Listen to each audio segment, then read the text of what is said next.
Welcome everybody to another episode of the Daniel Teaches Experience. My name is Daniel. I am the psychology student here to talk about, you guessed it, psychology, philosophy, motivation, life, current events, and even some political matters every once and again. About 2 years ago, I go to one of my classes. It was the first day of class, and we're sitting down, and this is what they call tutorial section, meaning that there's a grad student who's in charge of running things, not an actual professor. We sit down in a circle. Now, many days, or I should say, frequently, what you'll notice is on the first day of anything, of any class, of any club, they want people to get to know each other. And this young lady said, okay guys, we're gonna sit in a circle. Very normal. Everyone's gonna introduce their names. Very normal.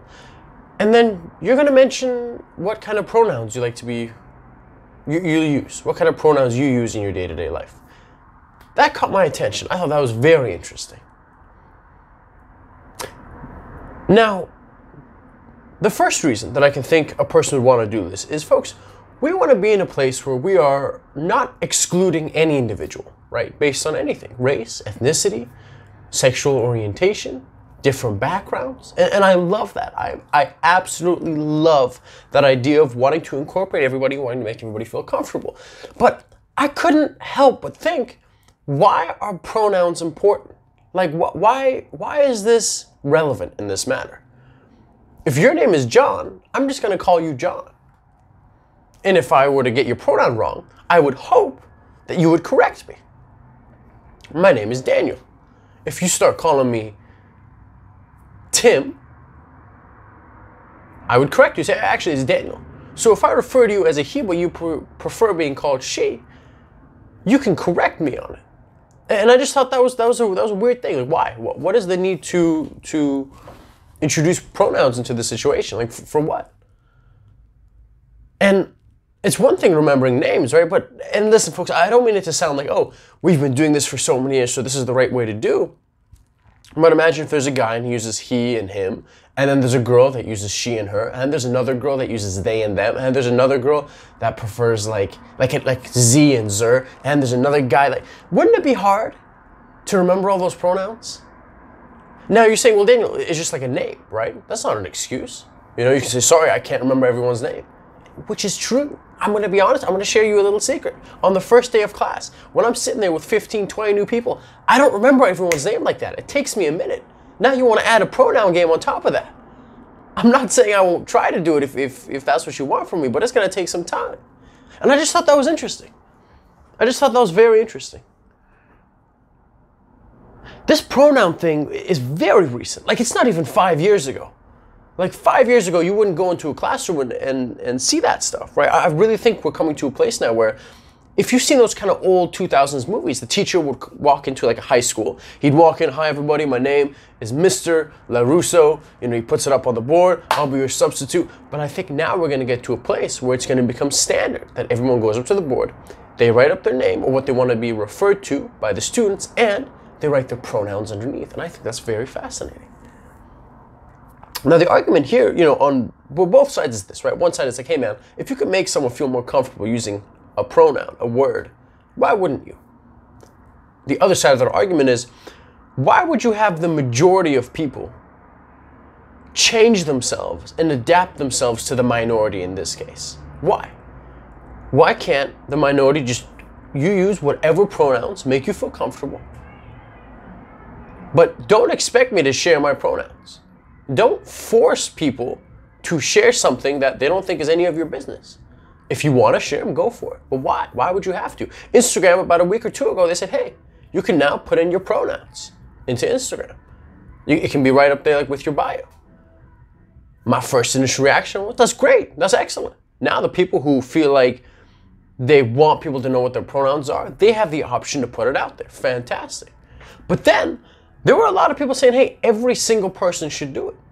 Every single person should put their pronouns there. And I thought to myself and I said, well, why? You know what my pronouns are. Why would I have to put my pronouns? Oh, because it'll make other people feel more included. And I know it sounds really disheartening. And I know I sound super cold and super not caring for other individuals, but it's a serious question. Why would you force people Because the moment, see, you take people like myself, or you take a Joe Rogan, Dave Chappelle, Jordan Peterson, and you go, well, if you don't put your pronouns in your bio, then you must be homophobic. You've just painted me as the villain, and guess what? Now I'm gonna act like the villain. Folks, I've said this a year ago. A year ago, I made a video and I said, never, ever attack the individual. Attack the idea, attack the concept. I'm gonna give an example for people who aren't longtime listeners. If Amanda is a selfish person, I would never say, Amanda, you are extremely selfish. I would never attack you, because what I've done is I've blurred the lines between the idea of selfish and Amanda. What I would say is, I'd say, Amanda, that thing that you did, that behavior, that was a very selfish thing to do. You're not a very selfish person, so I'm really caught off guard here. What I've done is I've associated that idea of selfishness with the behavior, with that particular action, and not your character as a whole. If I attack your character, human nature, you have to defend yourself. But if I attack your behavior, I'm saying, hey, listen, it's not me versus you, it's me and you versus that one instance, that one activity, or that one particular behavior. So that's a footnote for another lesson, but you get my drift. So the moment you say, well, Daniel, you know, if you don't introduce I've actually had people say this to me. Daniel, if you don't introduce your pronouns when you're saying your name to someone for the first time, you're as homophobic as the next person. I said, what are you talking about, dude? What? That's the problem, my friends. Painting people in that negative light, that's not the way to persuade someone to your way of argument. It's not. We would all agree, or the majority of people would agree, you want people to feel as comfortable as possible in their own skin. You want them to be happy and go about their day and feel respected by the people around them. But you can't force certain things. It won't be the same. If you start passing a law, or if you start breathing down people's necks saying, hey, you gotta do X or you're this, it's not a way to win someone over. People are called psychologists, Jordan Peterson, transphobic, homophobic, whatever you want to call it.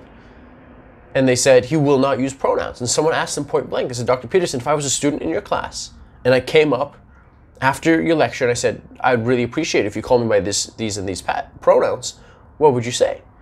And he said, it depends on how you'd ask.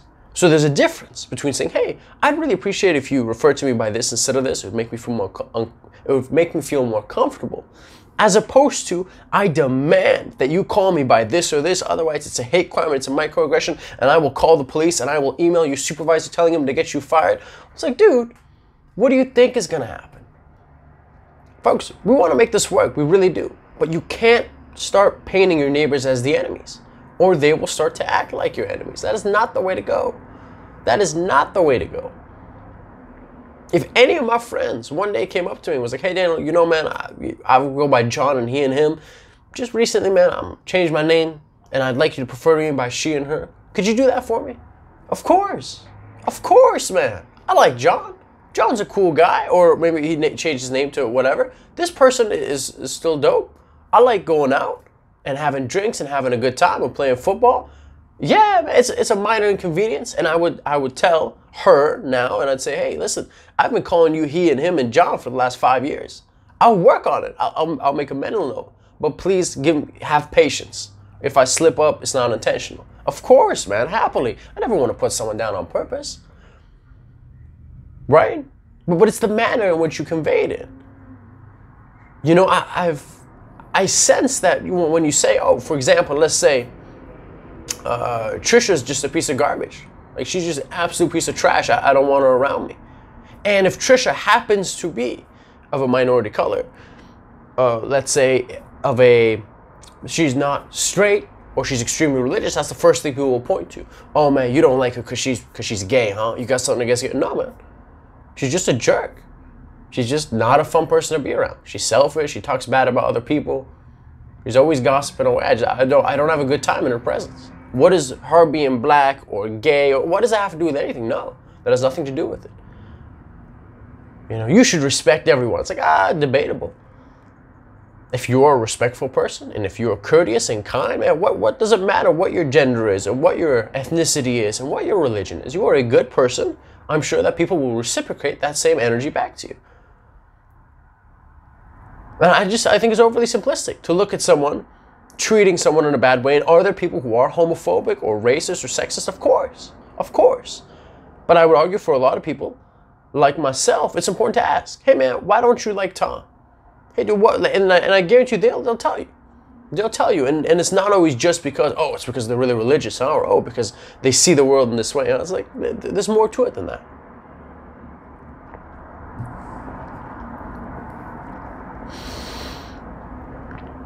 A couple years ago, I'm sitting in class. This was my first year at university. And I'm sitting there. There might be 100 kids in this class. The professor knew my name. I don't remember why. He uses me in an example. And this is referring to this idea of toxic masculinity.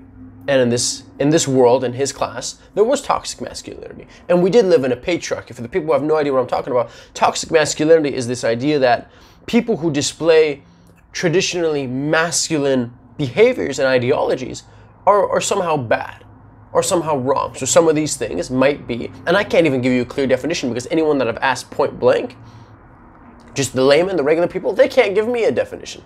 But generally what it means is for people who go on the bus and who spread themselves out a little bit too much. Maybe they're not super considerate of the people around them. It might mean someone who is not emotional enough. Maybe he's too stoic. He holds it in too much. Maybe, a guy who's too rough. Maybe that's toxic masculinity. He's too rough with his friends.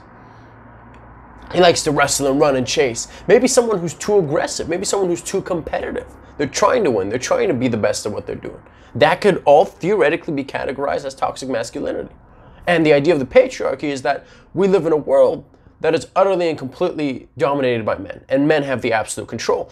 And one question that my professor asked was this, to back up this idea of the patriarchy. He said, name a single profession where there are more women in that profession as opposed to men.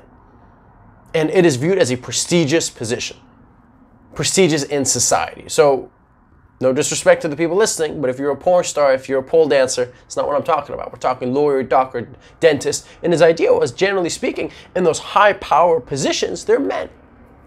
Now, I wouldn't argue and say that if you look at history, job applications, they've been very discriminatory based on racism, sexism, and a plethora of other things. But right now, in this day and age, I'm not going to speak for everywhere because I haven't been everywhere, but there are large parts of the world now where you're not discriminated on if you're a woman wanting to become a doctor or a person of First Nations descent. Actually, I would say it's the other way. It's the other way around. These companies have a quota. Hey man, we need to have 40% of women. We need to have 30% of our staff needs to be of a minority. So if anything, you're given a bump. You're put on a pedestal. So now it's helping you out. And for him to say, well, the majority of men are in dominant positions, it's like, okay, well, that might be from the past, 10, 20, 30, 40 years ago, and now we're going through the repercussions of that, right? Let's give it 10, 20, 30 years. And the argument from two sides of it is, if you believe we live in a patriarchy, you'd say men are in charge, and men want to stay in charge, so they're going to make it harder for anyone who's not a white man to reach the top. The other side of that argument is, in this day and age, for the majority of places, not everywhere, it's purely about competence. The guy didn't get the job over the girl because he's white. He didn't get the job over the girl because it was easier for him because she was discriminated against. He got the job because he was better at the job than the woman. In a perfect world, that should be the idea. Again, context is super important. What you're looking at, each company differs, each country differs. So, but in a broad spectrum, looking at it, that's the idea. Anyways, I'm sitting in class, and my prof says, Daniel, I want you to imagine something. Think that you're walking through a hallway. And there's a young lady walking behind you. And man, again, class, there's over 100 kids. I'm in the third row, he's making eye contact, he's saying the story. Class is dead silent. He goes, you're walking, and there's a door in front of you. You go to open up the door, you see there's a girl in front of you, there's a girl behind you, and you open the door for her first. You let her walk through. Then he goes, did you do that because she's too weak to hold the door open for herself? Now, immediately when he says that, people start laughing, right? And what I want you to keep in mind, folks, there's a word that some of my younger audience members and friends don't know. It's called chivalry. Chivalry back in the day was when a man would do a couple extra things, right? Maybe if you're walking on the sidewalk, he'd make sure that you're on the part of the sidewalk that's furthest from the road. He would make sure that he shows up early. He'd make sure that he doesn't text you from the driveway, I'm here. He'd go up to the door, he'd knock on the door, right? Chivalry would be, he obviously pays on the first date. Chivalry would be, he doesn't try to make you uncomfortable by making a move, just for the sake of making a move. You know, he treats you well. He treats you really, really well. So in a nutshell, that's what chivalry meant. And I want you to keep that in mind in this conversation. So immediately when he goes, she's too weak to open the door for herself, I'm going, all right, well, what a weird way to look at it. Lose that same ideology. Imagine I go out to dinner with a young lady. I pay for dinner. And she looks at me and she goes, you think I'm too broke to pay for myself? Interesting. Very interesting. So that's your reaction. Huh. Not only is it not a thank you, not only is it not neutral, but you're looking at me as if I'm some sort of a scumbag. Okay. Hold that thought. My professor, after saying that, goes, well, wait a minute, Daniel. He goes, in your defense, you're a nice guy. You're a friendly guy. He says, if there's an old man behind you, I bet you'd hold the door open for him too, right? And I nod my head. And he goes, let me ask you something. Would you check out his ass too? At this point, the class laughs. I'm in shock. I'm in absolute shock. And I chuckled a little bit. And after 3 or 4 seconds, he changes the topic and he's doing his own thing. But I was just starstruck and what? No, starstruck isn't the right word to use. I was astonished, confused, speechless with this man's perspective on life. That if I'm holding the door open for a female, it must be because I want to check her out. It can't be just a platonic friend, a coworker. It can't be because that's just my sister or my mother. Are you saying I check them out? Is that really the idea that you're projecting? I'm checking out my family members and close friends? Really? Now, I'm obviously at that point, I was just speechless, but it wasn't until hours later I really started thinking. I was like, well, what is that based off of? Is that based off of who I am? Because I have like Persian heritage, I'm Iranian, so is that a racist thing to say? Are you saying that because I'm Iranian, I'm more likely to check out a girl? Oh, is it because I'm a man? And not to put words in his mouth, but my understanding to this day was because I'm a man, but I think it's an assumption, that's why I'm more likely to check her out if I open the door for her. I don't know about you, but that sounds like a very sexist thing to say, doesn't it? That sounds like an extremely sexist thing to say. What a weird way to look at life. Now, you take that same person, and anything that I do that was quote-unquote chivalry in the past is turned upside down. You know, you go out, you want to pay for the meal. Oh, is it because I can't afford my own meal? No, I wanted to. Oh, so you're trying to get lucky tonight, huh? I paid for my friend's meal last week. I wasn't trying to sleep with him. You know, why would you assume these things? I'm not saying there aren't people out there who won't check you out if they open the door for you. But again, like this whole idea of like, folks, there's a reason I'm a psychology student and not a sociology student. Listen, there is social psychology. Yes, you can look at a group of people, but I want to look at the individual. And the problem is when you say women are X, men are X, you completely just dismiss everyone's individual differences. I could say, hey, women, they love to gossip too much. They're super emotional. They're complete gold diggers. They can't close their mouths. But the problem is, I know women who aren't like that at all. Now, mind you, there's some of the more minority that I've met, but yeah, they don't like to gossip at all. I've met a girl, she's extremely stoic. One of the most stoic people I've ever met in my entire life is unfreaking unbelievable. To be honest with you, I always think that she's lacking sleep, so because she's always, but there's never any emotion out of her. Right? So again, so that when I make a statement, and that applies to everything, by the way, not just sexist, but saying, oh, this generation is so X, or our last generation was so whatever. It's like, dude, you're completely dismissing people who are in the middle. Your generation is so entitled. Like, what are you talking about, man? Have you met me? Have you met my friends? I'm sure you've met people in this generation that are entitled, but why would you just put that cap on everybody? You don't know me. Why would you say that about me, man? Why would you call us selfish? Do you know how many friends I know who are volunteering? Right? So again, there's a problem with making statements like that. Furthermore, it's become acceptable to say stuff like that. Toxic masculinity, and I don't know if I've already said this on the podcast once. I was talking to a friend of mine, and she said, Daniel, there's so many bad men out there. I said, bad men? I said, there's bad people out there. Why is being bad, why is that exclusive to being a man? Are you telling me there's no bad women out there? You telling me there's no bad Christians out there? There's no bad, you name it, man, Asians, Middle East. Why are we tying it down to one thing? Isn't that a super sexist thing to say? There's some bad men out there. As if it's only a men thing. And okay, let's talk about toxic femininity. Let's talk about how women tell everything to their best friends. She gets a boyfriend. He tells her something in confidence. 9 times out of 10, she tells her best friend. Without telling the guy, hey, is it okay if I share this with my close group of friends and we talk about it in the group chat? Right? Everything. What if I just said, hey man, women are emotional all the time? What if I said women are too submissive, they're too agreeable, they're too likely to get pushed over? What if I said too many women are gold diggers? They only want someone who makes more money than them. They just want to latch on. Like, I hope that someone would call me out and be like, Daniel, like, what the hell? That's a very sexist thing to say. And not those separate things, but to branch together and say toxic femininity, like being feminine is toxic. Because that's what I hear when I hear toxic masculinity. Being masculine is toxic, which is not the case. You have toxic traits. Being jealous, yeah, you could say that's a toxic trait. Gossiping all the time, yeah, you could say it's a toxic trait. Being overly aggressive and competitive to the point where you're willing to throw everybody under the bus and you can't be a team player, yeah, man, that's toxic. But to make this idea and go, toxic masculinity, men are aggressive and they shouldn't be. They should learn to sit down and calm down. Really? Seriously? I don't know how to feel about that. Well, what do you think about that example that I gave you from my professor? This is a man with a PhD. This is a man who's teaching a 100 level course, meaning it's got a huge turnout rate for kids who show up. There's about minimum 100 kids, maybe up to 130, 140. And imagine all these girls with that sort of an idea. So as a straight male, what is my mindset going out with these females? Unfortunately, now I'm second guessing myself. Do I pick her up?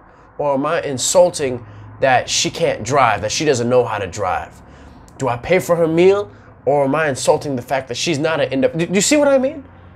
And then you got girls out here saying, oh man, men are trash, men are, they're losers. It's like, well, it's tough. It's tough being a man. It is, it really is. I'm not saying it's not tough to be a woman or to be anything else, but I feel like you don't hear about it as much. I've heard this regularly. Hey, here's the problem with white men. Here's the problem with straight men. Just imagine if I made a video and I said, here's the problem with black women. Here's the problem with Muslim people. Could you imagine the backlash? Daniel, you racist, you sexist piece of garbage, you Islamophobic. And they'd be right. Because what a weird way to phrase things. Why don't I just talk about, hey, this is just wrong with people. But the moment you make it exclusive to something, it's like, dude, you're attacking everybody. And I'm not saying you can't do that. I'm not saying you can't talk about black men in general, in a general idea or in an area where maybe there's more poverty and you're speaking to a very specific population. Even then, you can't even say, oh man, I'd just say the majority, or I'd say the overwhelmingly, and you got a couple of statistics to back it up, then yeah, you could say, hey man, for example, the average earning black man in this state is X, right?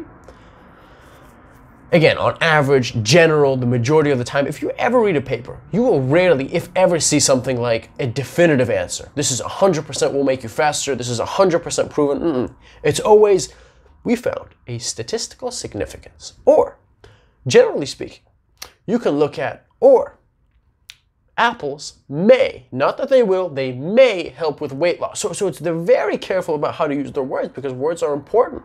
And the words that you use to describe your concepts, they have a lot of weight to them. So if you just throw them around illy-billy, well, you're devaluing the word. It's a strange time, folks. It's a strange time. And I think it's also really hard in general. If you're a woman and you kind of got this modern attitude of focusing on yourself and on your job and on your entrepreneurship, women are also in a tough spot, right? Because in one sense, there's this idea that it's grown out in the last 10, 20 years that it's bad to be a housewife. Oh my God, you just want to take care of the kids and cook and clean? What about your business? What about your entrepreneurship? What about your dreams? It's like, man, when did being a housewife be like not like a sad job, but just such a thing to be looked down upon? Folks, that is tough work. That is hard. Taking care of the home is a job. that house maintenance, taking care of the most precious thing in your life. It is not your business. It is not your car. It's your kids. If you have a housewife and she's taking care of your kids so you don't have to pay for a nanny, oh my God. I literally do not think that there is a more important job for you personally, I'm not talking globally, economically, for you, than taking care of your kids. I genuinely believe that. There is not a job more important. CEO of what? Man, it's your kids, man. Granted, you want to have a good relationship with your kids. You want them to be raised a certain way. You want to be close with them, right? If you don't care about them, you just have them because everybody's having them. Well, that's a different story. But women are in a tough place too, man. Women are in a tough place too. One thing that you hear is like, well, I was speaking to a friend of mine who was a girl, and she said, you know, Daniel, I don't know if I could ever do the housewife thing. She said, I have certain goals that relate to career, and I know that the women listening to this are going to benefit from this, but also the men as well, who are thinking about relationships and just get to look at it from another perspective. He said, Daniel, imagine I go through high school, right? And then I go through university, I get a bachelor's degree. I'm in law school and I'm studying, and then I meet this man and he's amazing and he's great and he makes way more money than I do. And he says, listen, I got the bills, I got the rent. I just want you to stay home and take care of the kids. She's like, I don't even look at that as a bad thing. But all these years that I've spent in university, that I've spent in law school, it'd be a waste to just throw that away. You know, and I said, man, I said, you got a point. You know, I said, you're right. You're absolutely right. You studied 4 years at a university. Now you're in the middle of law school and you're like, do I just throw all that away? What if I have dreams too? What if I have career aspirations as well? And I think self-awareness is so unbelievably important, especially when talking about getting into relationships. Just think, what do you want out of life? What do you want from yourself, and what do you expect from a partner? And if you're a person who says, well, I'm not looking to be a housewife. I want to work 9 to 5. I want to be in the corporate world. I have my own career aspirations. There's nothing wrong with that whatsoever. But just keep in mind, what is a husband going to want from me? Or what is another partner? What is another romantic partner going to expect of me? Do they expect kids? Do they expect me to come home? Or is he going to hustle from Monday to Friday? I'm going to hustle Monday to Friday and there's going to be a babysitter at home. Maybe I don't even want any kids. Maybe I'm a woman, I don't want kids. Which, by the way, I think there's a very, very, very few women who actually don't want kids. I really do think that. I think that there's some people who maybe don't have the best tolerance with children, maybe aren't too excited to have children immediately, but I have to think that there's like a biological backing that as an organism from like the purest form wants you to reproduce, right? Forget sex, forget all that, but just it wants you to reproduce. So I think that there's actually a very, very minority of women who actually don't want kids. Now, being good mothers and having a kid is a different thing, right? A bunch of people can have a kid. That doesn't mean they're going to be good moms necessarily. But yeah, they're in a tough position, right? Imagine you don't want any kids. You want to focus on your career. Now you're 39 years old. You're with your husband. He's, let's say, 45. He's also killing it. He's at the pinnacle. He's at the prime. Wherever he's working, he has tenure. He's been working there for a while. And now all of a sudden you say, hey, maybe I do want kids after all. That's a decision for you to make. Now, there are a lot of people listening to this are young, right? We're talking between, man, maybe the 18 to 21 mark, 18 to 25, 18 to 29. You're saying, Daniel, what are you talking about? My friend, if you're 20, guys, 10 years is nothing. You'll be 30.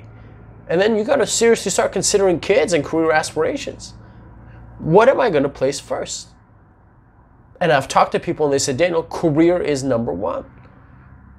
I want to do something extraordinary. And then a family is secondary. Everybody can have a family. But I want to be like the top law firm in the country. Who am I to judge that? I can give you my own opinion. And I can say that I've seen a lot of families, but to have a healthy family where people get along and there's no animosity and people don't get divorced, ending up with a single mom and a 5-year-old who doesn't know who her dad is, that's tough, folks. That's tough. So you got to make that decision for yourself. You know, do you want to settle down? I have friends who go, Daniel, I have no intention of settling down. I say, okay, just keep that in mind. And later on in life, when you hit that 35, 40, 45 period and you don't have kids, you don't have a partner, you know, it's unfortunate because you never get that time back, right? You can never go backwards. So you're just kind of stuck with what you have. And again, I'm not saying it's a bad thing, but I hope that you are confident on it. But for a woman to say she doesn't want kids,